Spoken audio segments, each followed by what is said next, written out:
গাৰ্হস্থ্য জীৱনত পতি পত্নীয়ে কৰা সম্ভোগৰ ফলত ভক্তি তথা ঈশ্বৰ উপাসনাত কিবা প্ৰভাৱ পৰেনে নপৰে? বহু মানুহৰ মনত এই বিষয়টোক লৈ প্ৰশ্ন উত্থাপন হয়। কিছুমান মানুহে ভাবে যে পতি পত্নীয়ে কৰা সম্ভোগৰ ফলত ভক্তি ক্ষেত্ৰত বাধাৰ সৃষ্টি হয়। মানুহৰ মন ঈশ্বৰৰ পৰা আঁতৰি যায় তথা বিষয় বাসনাত লিপ্ত হৈ পৰে। আনহাতে কিছুমান মানুহে ভাবে যে পতি পত্নীয়ে কৰা সম্ভোগৰ ফলত ভক্তি ক্ষেত্ৰত কোনো বাধাৰ সৃষ্টি নহয়। দুয়োটা ভিন্ন বিষয়। তেন্তে প্ৰকৃত সত্যনো কোনটো? সম্ভোগ কৰা স্বামী স্ত্ৰীৰ প্ৰতি ঈশ্বৰ ৰুষ্ট হয় নেকি? আহকচোন আজি পতি পত্নীয়ে কৰা সম্ভোগৰ ফলত ভক্তি তথা ঈশ্বৰ উপাসনাত কিবা প্ৰভাৱ পৰে নে নপৰে সেই কথাই জানিবলৈ চেষ্টা কৰো।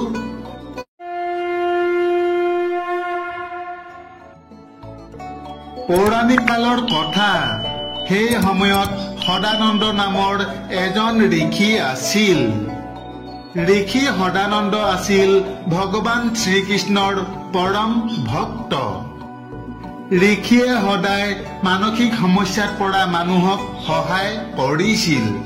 ঈশ্বৰৰ ভক্তি কৰা, জীৱক প্ৰেম কৰা আদি বিষয়ে মানুহক জ্ঞান দিছিল।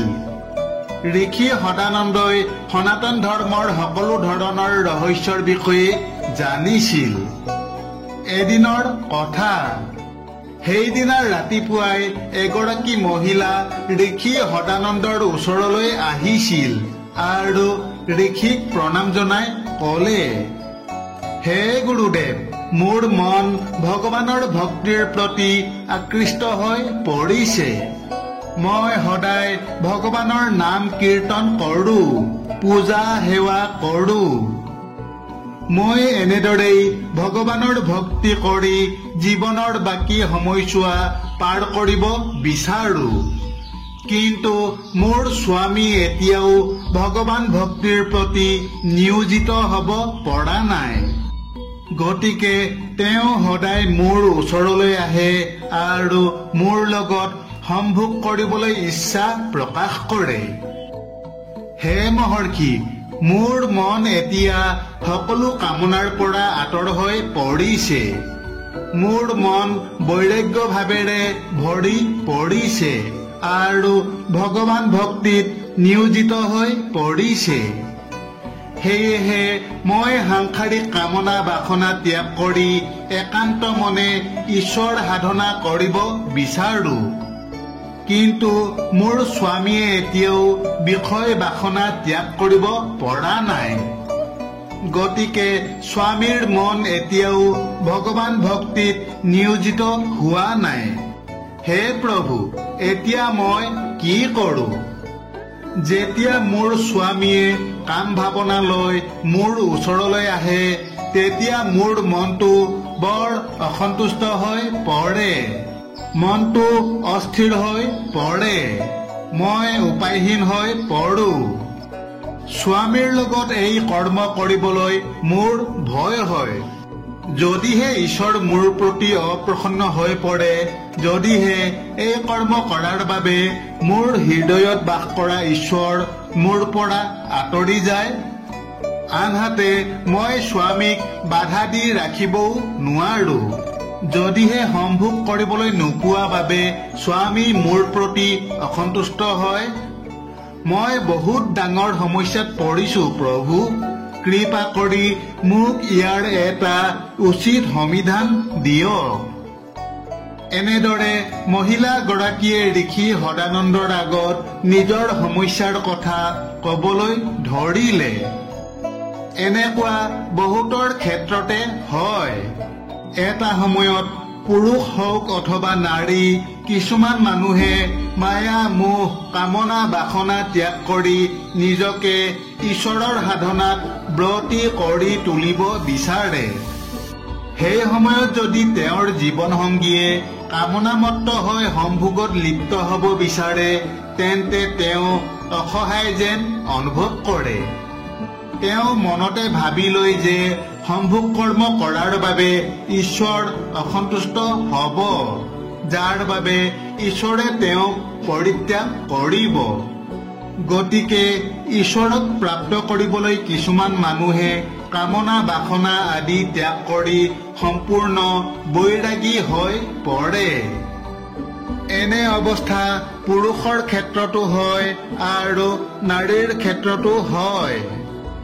অথচ এনে কৰ্ম কৰিলে পাপ হ'ব নেকি, তাৰ বাবে ঈশ্বৰ অসন্তুষ্ট হ'ব নেকি, সেই কথা কাৰোবাক সুধিবলৈও মনত সংকোচ হয়। মহিলাগৰাকীয়ে কোৱা সকলো কথা মনোযোগেৰে শুনি ঋষি সদানন্দই হাঁহি মাৰি ক'লে, হে দেৱী, এইটো বৰ ভাল কথা যে তুমি ভগৱানৰ ভক্তিত মগ্ন হৈ পৰিছা। প্ৰভু শ্ৰীকৃষ্ণ তোমাৰ হৃদয়ত বাস লৈছে। তোমাত নাৰায়ণৰ ভক্তি বিদ্যমান হৈছে, অৰ্থাৎ তোমাৰ মনটো দিনে ৰাতিয়ে অহৰ্নিশে ঈশ্বৰৰ চিন্তা কৰাত কেন্দ্ৰীভূত হৈ থাকে। কিন্তু তোমাৰ স্বামীয়ে ঈশ্বৰ ভক্তিত নিজকে নিয়োজিত কৰিব পৰা নাই।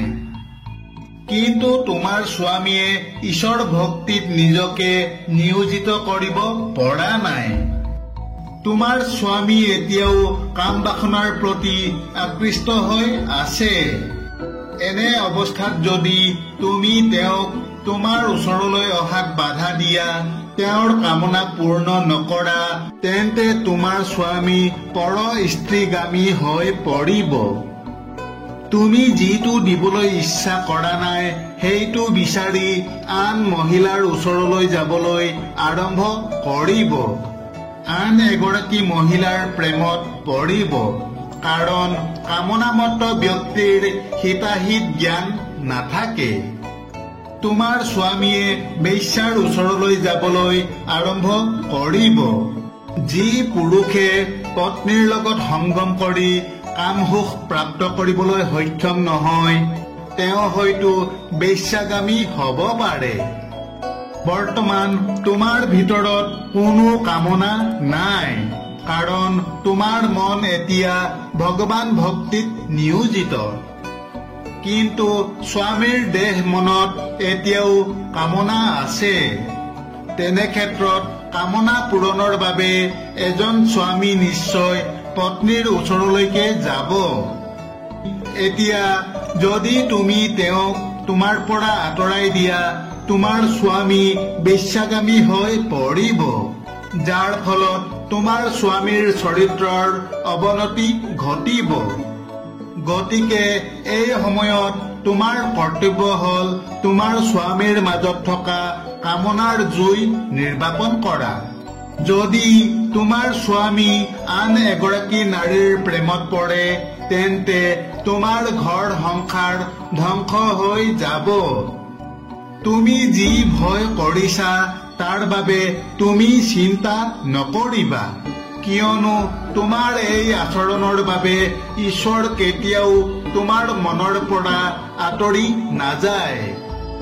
হে দেৱী, এই কথাটো তোমাক স্পষ্টভাৱে বুজাই দিবলৈ মই তোমাক এটা সৰু কাহিনী কৈছো, শুনা।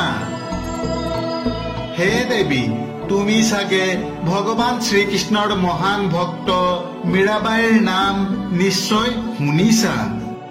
কুৰ্কী নামৰ গাঁৱত মীৰাবাইৰ জন্ম হৈছিল।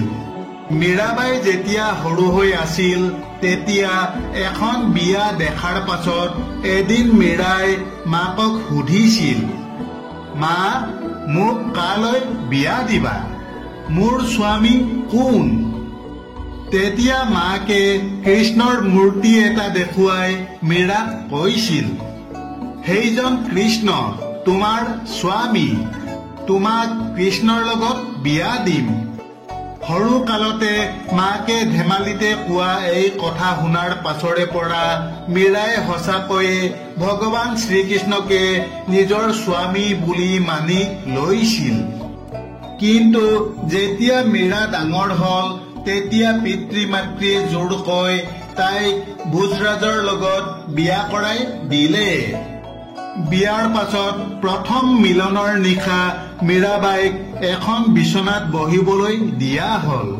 কোঠাটোত কেৱল লেম্পৰ পোহৰ আছিল। পৰম্পৰাগত নিয়ম অনুসৰি উৰণি লৈ মীৰাবাইক বহিবলৈ দিয়া হৈছিল। তাৰ পাছত যেতিয়া ভোজৰাজ প্ৰথম মিলনৰ বাবে আহিছিল তেতিয়া মীৰাই উৰণিখন তুলি লৈ ভোজৰাজক ক'লে, সামাজিকভাৱে আপোনাৰ লগত মোক বিয়া দিয়া হল, গতিকে সকলোৰে চকুত আপুনিয়েই মোৰ স্বামী।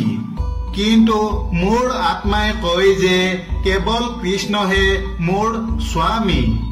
মোৰ মন প্ৰাণত কেৱল কৃষ্ণৰ অধিকাৰ আছে, কিন্তু সামাজিকভাৱে আপুনি মোৰ স্বামী হৈ পৰিছে, গতিকে আপুনি কেৱল মোৰ দেহটোৰহে স্বামী। কিন্তু কেৱল মই জানো যে কৃষ্ণ মোৰ স্বামী। মোৰ মনৰ কথাবোৰ মই জানো আৰু কৃষ্ণই জানে। সকলোৱে জানে যে আপুনি মোৰ স্বামী, আৰু আপুনিও যদি মোক আপোনাৰ পত্নী বুলি গণ্য কৰে তেন্তে মোৰ দেহটো আপোনাৰ সন্মুখত আছে। আপোনাৰ যদি মোৰ দেহটোৰ প্ৰতি কামনা আছে তেন্তে আপোনাৰ কামনা পূৰণ কৰিব পাৰে, তাক মই কোনো বাধা নিদিওঁ। হে দেৱী, মীৰাবাইয়ে এনেদৰে এইবাবেই কৈছিল যাতে ভোজৰাজে তেওঁৰ লগত সম্ভোগ কৰাৰ পৰা বিৰত থাকে। কিন্তু মীৰাবাইৰ সেই সকলো কথা অথলে গল। ভোজৰাজে মীৰাবাইৰ লগত সম্পৰ্ক গঢ়ি তুলিলে।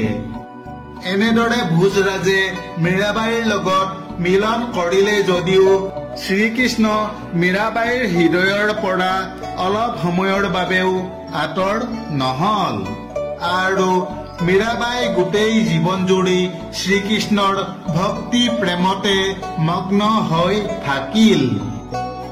ঋষি সদানন্দই পুনৰ ক'লে, হে দেৱী, মীৰাবাইৰ এই কাহিনীৰ পৰাই বুজিব পাৰি যে পতি অথবা পত্নী যিকোনো এজন যদি কামুক হৈ সম্ভোগ কৰিব বিচাৰে তেন্তে আনজনৰ ভক্তিত কোনো ধৰণৰ বাধাৰ সৃষ্টি নহয়।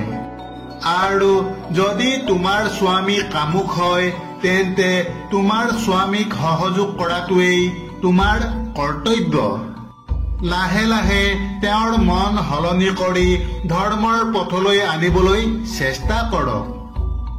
যদি তুমি ভাবা যে তুমি ভক্তিত নিমগ্ন, গতিকে তোমাৰ স্বামীয়ে তোমাৰ লগত সম্ভোগ কৰা উচিত নহয়, কিন্তু এনেদৰে ভবাটো তোমাৰ ভুল হ'ব। স্বামীক সুখী কৰি ৰখাটো তোমাৰ ধৰ্ম আৰু কৰ্তব্য। যদি এগৰাকী নাৰীয়ে ভক্তি কৰিবলৈ আৰম্ভ কৰে আৰু স্বামীক এৰি যায় তেন্তে মহিলাগৰাকীৰ কোনো কল্যাণ নহব। তোমাৰ ধৰ্ম হৈছে, যদি তোমাৰ হৃদয় শুদ্ধ হৈছে তেন্তে তোমাৰ ভক্তি জপ তপৰ প্ৰভাৱত তোমাৰ স্বামী সন্তানকে ধৰি তোমাৰ পৰিয়ালৰ সকলো সদস্যক শুদ্ধ কৰা। যদি তুমি কেৱল ভক্তি কৰিবলৈ লোৱা আৰু তাৰ বাবে এই ভাবি ঘৰৰ পৰা আঁতৰি যোৱা যে এতিয়া আৰু মই ঘৰত নাথাকো, কৰবাত গৈ নিৰলে ভগৱানৰ ভক্তি উপাসনা কৰিম, এইটো এজন সৈনিকে যুদ্ধক্ষেত্ৰ এৰি পলাই যোৱাৰ দৰে হ'ব। সাংসাৰিক মানুহ হিচাপে নিজৰ স্বামী, সন্তান আৰু ঘৰ সংসাৰ এৰি ভক্তি কৰিবলৈ যোৱাটো তোমাৰ ধৰ্ম নহয়। তোমাৰ প্ৰকৃত ধৰ্ম হৈছে তোমাৰ স্বামী আৰু সন্তানৰ সৈতে থাকি তোমাৰ ভিতৰত যি ভক্তি প্ৰেম জাগ্ৰত হৈছে সেই ভক্তি প্ৰেম তোমাৰ স্বামী আৰু তোমাৰ পৰিয়ালৰ সকলো সদস্যৰ মাজত জাগ্ৰত কৰি তেওঁলোকৰো কল্যাণ কৰা। পতি পত্নীৰ ইজনৰ ওপৰত সিজনৰ অধিকাৰ থাকে। সেই অধিকাৰৰ পৰা পত্নীয়েও স্বামীক বঞ্চিত কৰিব নালাগে, স্বামীয়েও পত্নীক বঞ্চিত কৰিব নালাগে। স্বামী স্ত্ৰী দুয়ো সুখী হৈ থাকিব লাগে। এইটো ভাল কথা নহয়নে যে স্বামী পৰ স্ত্ৰীগামী নহওক আৰু পত্নী পৰ পুৰুষগামী নহওক। যদি কোনো স্বামী পৰ স্ত্ৰীগামী হয় অথবা কোনো পত্নী পৰ পুৰুষগামী হয় তেন্তে তাৰ বাবে দায়ী পতি পত্নীয়ে হয়। গাৰ্হস্থ্য জীৱনত নাৰীক মোহিনী বুলি কোৱা হয়। এগৰাকী নাৰীৰ এজন পুৰুষক পতাবলৈ আটাইতকৈ ডাঙৰ মন্ত্ৰটো হ'ল শৃংগাৰ। মহিলাসকলক শৃংগাৰ এইবাবেই দিয়া হৈছে যাতে সেই শৃংগাৰৰ দ্বাৰা নাৰীক ধুনীয়া দেখা যায় আৰু সেই সৌন্দৰ্যৰে তেওঁলোকে কেৱল নিজৰ স্বামীকহে সন্তুষ্ট কৰিব পাৰে। গতিকে নিজৰ স্বামীক ইমানেই মোহিত কৰক যে তেওঁ পৰ স্ত্ৰীগামী হৈ নাযায়। যদিহে আপোনাৰ স্বামী পৰ স্ত্ৰীগামী হৈ পৰিছে তেন্তে আপুনি নিশ্চয় ভালদৰে শৃংগাৰ কৰা নাই। আপুনি আপোনাৰ পত্নীৰ প্ৰতি মোহিত হওক বা আপোনাৰ স্বামীৰ প্ৰতি অথবা ঈশ্বৰৰ প্ৰতি মোহিত হওক, তৃতীয় আন কোনো নহয়। কিন্তু পতি পত্নীৰো এটা নিৰ্দিষ্ট সময় থাকে। যেতিয়ালৈকে আপোনাৰ সন্তান সৰু হৈ থাকে তেতিয়ালৈকে পতি পত্নীয়ে একেলগে সম্ভোগ কৰিব লাগে। যেতিয়া ল'ৰা ছোৱালী ডেকা গাভৰু হয় তেতিয়াৰ পৰা স্বামী স্ত্ৰীয়ে যোগী হিচাপে জীয়াই থাকিব লাগে, ভোগী হিচাপে নহয়।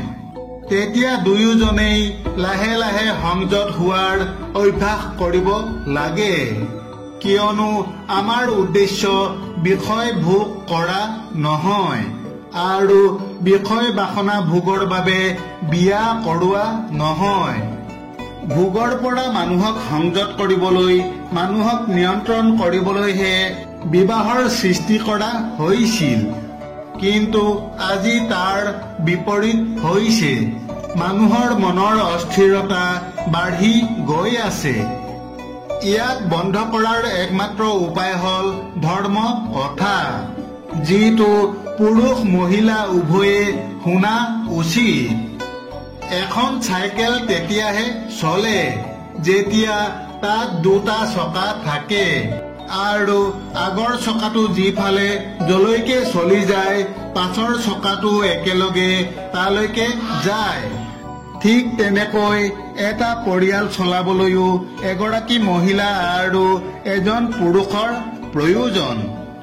ইয়াৰ উপৰিও সেই নাৰী পুৰুষ অৰ্থাৎ পত্নী আৰু স্বামী দুয়োজনেই একে মতাদৰ্শৰ হ'ব লাগে।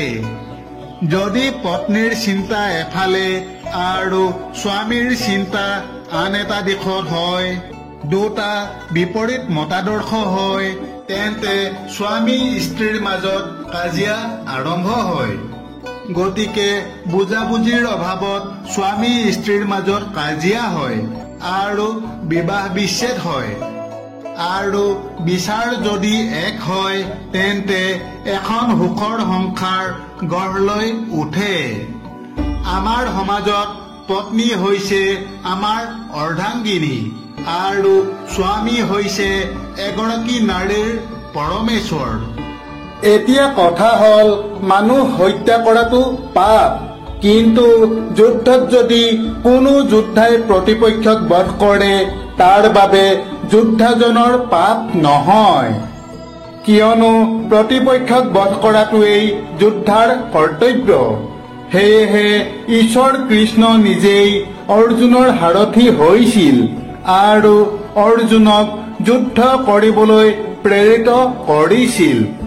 সেই সময়ত যদি অৰ্জুনে যুদ্ধ নকৰিলেহেঁতেন তেন্তে কৃষ্ণই নিশ্চয় অৰ্জুনক ত্যাগ কৰিলেহেঁতেন। ঠিক তেনেকৈ কোনো নাৰী বা পুৰুষে যদি নিজৰ জীৱন সংগীক সুখী কৰি ৰাখিবলৈ সম্ভোগত লিপ্ত হয় তেন্তে তাৰ বাবে ঈশ্বৰ অসন্তুষ্ট নহয়। কিয়নো এগৰাকী সাংসাৰিক নাৰী বা পুৰুষৰ প্ৰথম কৰ্তব্য হৈছে নিজৰ জীৱন সংগীক সুখী কৰি ৰখা। যিয়ে নিজৰ কৰ্তব্যৰ পৰা আঁতৰি কেৱল ঈশ্বৰ উপাসনাৰ প্ৰতি ধ্যান দিয়ে তেনে লোকৰ প্ৰতি ঈশ্বৰ কেতিয়াও প্ৰসন্ন নহয়। গতিকে মানুহে যেতিয়া নিজৰ কৰ্তব্য সম্পন্ন কৰি উঠি ঈশ্বৰৰ সেৱা ভক্তি কৰে ঈশ্বৰ তেতিয়াহে প্ৰসন্ন হয়। ঋষি সদানন্দই কোৱা কথাখিনি মহিলাগৰাকীয়ে বুজি পালে। বান্ধৱসকল, আশা কৰো আজিৰ এই কথাখিনিৰ পৰা আপোনালোকেও নিশ্চয় কিছু কথা জানিব পাৰিলে।